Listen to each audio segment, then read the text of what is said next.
so much for tuning into Bixis and You. My name is Miriam. If you're new to the channel, go ahead and subscribe and comment what your thoughts are after you watch this video. I'm not one of those people that tells you to comment before. I don't know if those type of people exist. I don't know. Thank you so much for tuning in. Today we're working on the introduction to trigonometry. And if you ever have any questions, feel free to reach out to me either on Instagram or on my email. I will be happy to answer your questions. And without further ado, let's go ahead and get right into it. So when we are talking about trigonometry, we're really addressing two major things. The word trigonometry itself comes from two Greek words, which are trigonon and metron.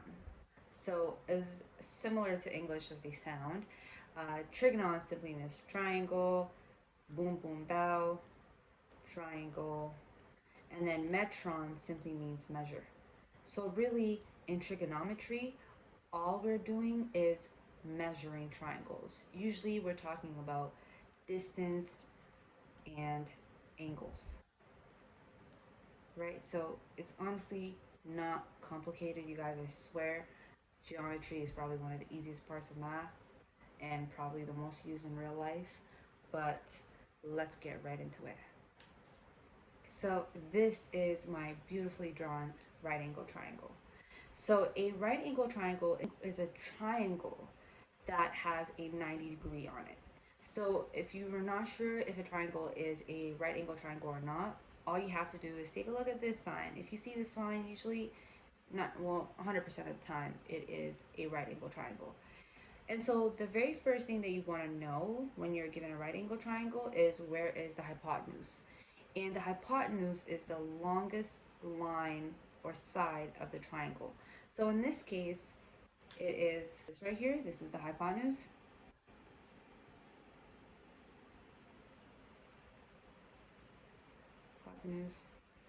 And I'm sure I spelled it right, but we're in math class and you don't really have to spell anything right unless your teacher is super extra and he wants you to know how to spell. Like, that's just too much.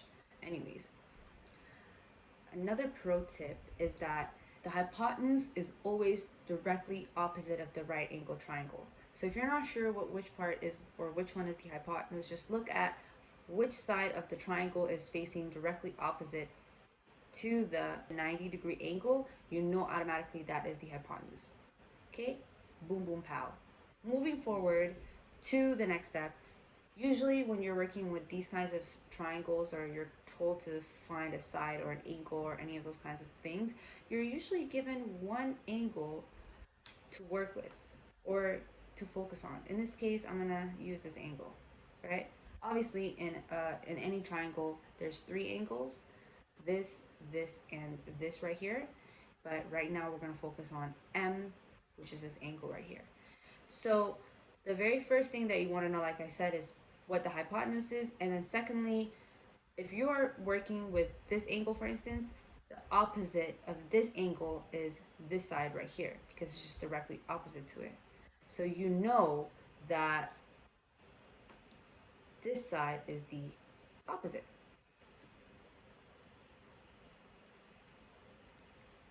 Okay?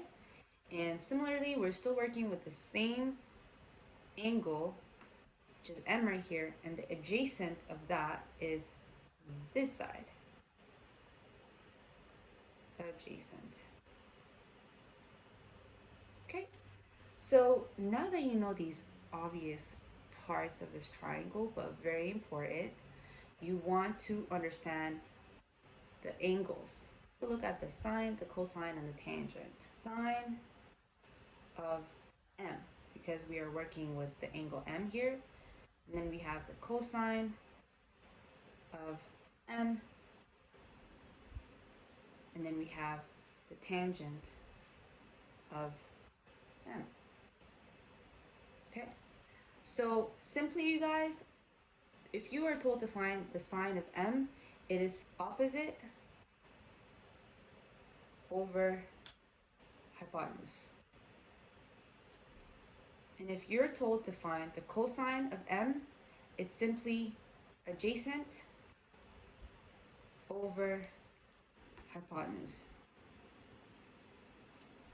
And if you're told to find the tan or the tangent of M, it is opposite over adjacent. I don't know why I made everything short form except for adjacent, but I don't know. I was led to do that.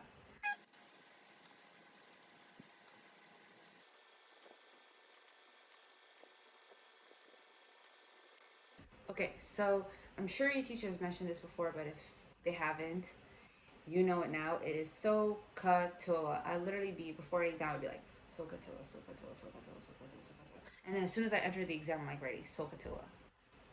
Do that next time, you guys. It really helps. So, yeah, so SOHCAHTOA is something that can easily help you. You know that So is for sine, O is opposite, H is hypotenuse, and then Ka, C represents cosine, A is adjacent, and then hypotenuse is H, and then tan is simply opposite over adjacent, which is TOA. So O is opposite and A is adjacent. Honestly, you guys, sine and cosine, just remember, like sine and cosine, they both of their denominators hypotenuse. The only difference is that sine is opposite and cos is adjacent, and then for tangent, it's just two together. So either remember it that way, or you can use SOHCAHTOA. Either or are the same. So let's take a look at a very, very small example. If you are given an example that looks like this, where we have 3 here, we have 4 here, and we have 6 here, like I said, the very first thing that you want to do is find the hypotenuse. In this case, it is 6. We know how, because it is directly opposite to the 90-degree angle, which is right here, and then it's also the biggest number, which is 6 compared to 4 and 3. So we know 100% that that's the hypotenuse. We move on to the next step. We want to know where the opposite and the adjacent is. Right now, you're told to find the sine and the cosine and the tangent of the angle M. So the opposite of M is 3, and the adjacent of M is 4. So let's take a look at the sine first. So if you're told to find sine of M, you know that it is opposite over hypotenuse. In this case, it's 3 over 6.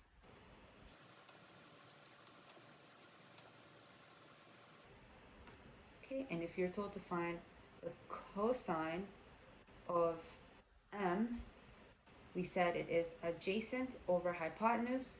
In this case, adjacent is 4 and the hypotenuse is 6.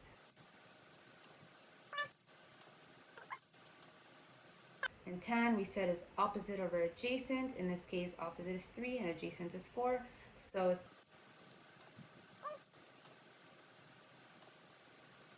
3 over 4.